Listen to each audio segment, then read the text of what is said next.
بسم الله الرحمن الرحيم وما الحياة الدنيا إلا متاع الغرور صدق الله العظيم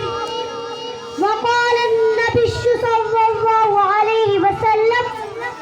كن في الدنيا كأنك غريب أو عابد سبيل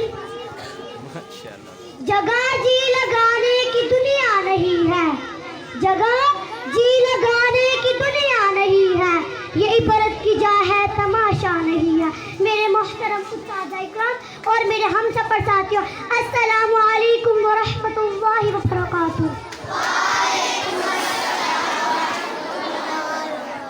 آج مجھے جس موضوع پر لب کشائی کرنے کا موقع ملا ہے وہ ہے دنیا کی حقیقت سامعین غرامی دنیا دار الفنا ہے آخرت دار البقا ہے دنیا دار الغرور ہے آخرت دار السرور ہے دنیا مچھر کا پر اور مکری کا جال ہے آخرت دل کا سکون اور آنکھوں جال ہے دنیا سراب ہے دھول ہے آخرت انمول ہے دنیا متاع قلیل ہے آخرت عطاء جلیل ہے یہ دنیا بظاہر خوبصورت اور دلکش ہے جو بھی اس کو محبت بری نظروں سے دیکھتا ہے یہ دنیا اس کو اپنی محبت میں پھنسا لیتی ہے اور جیسے جیسے محبت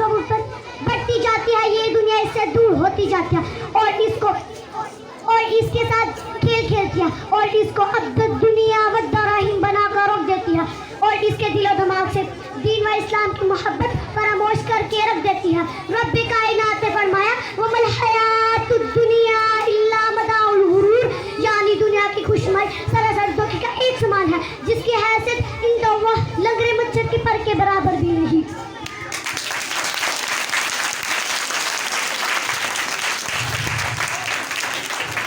سامعین گرامی سرور کائنات صلی اللہ علیہ وسلم نے ہمیشہ اپنی امت کو دنیا کو دل میں جگہ دینے سے منع فرمایا نبی کریم صلی اللہ علیہ وسلم نے ارشاد فرمایا الدنیا سجن المؤمن و جنت الکافر یعنی دنیا کافر کے لیے جنت اور مومن کے لیے قید خانہ ہے کافر دنیا میں جیسے چاہے جس طرح چاہے زندگی گزار سکتا ہے مومن کی مرضی تو آخرت میں چلے گی یعنی مسلمان شریعت محمد صلی اللہ علیہ وسلم کے پابند ہے اس دنیا میں نہیں چلا سکتے کیونکہ یہ دنیا اس کے لیے قید خانہ ہے ان کی مرضی تو جنت پر چلے گی سرور دو عالم صلی اللہ علیہ وسلم نے ارشاد فرمایا کن فی الدنیا کأنک غریب او عابد سبیل یعنی دنیا میں اس طرح رہو جیسے کوئی مسافر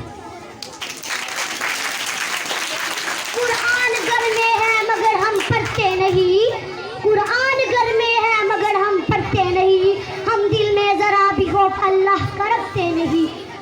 زلزلوں کے آنے سے اٹھ جاتے ہیں فوراً زلزلوں کے آنے سے اٹھ جاتے ہیں فوراً سن کے عذاب کبھی اٹھتے نہیں آتی ہے مصیبت تو یاد آتا ہے اللہ آتی ہے مصیبت تو یاد آتا ہے اللہ ورنہ کبھی سجدے میں سر جھکتا نہیں وما علینا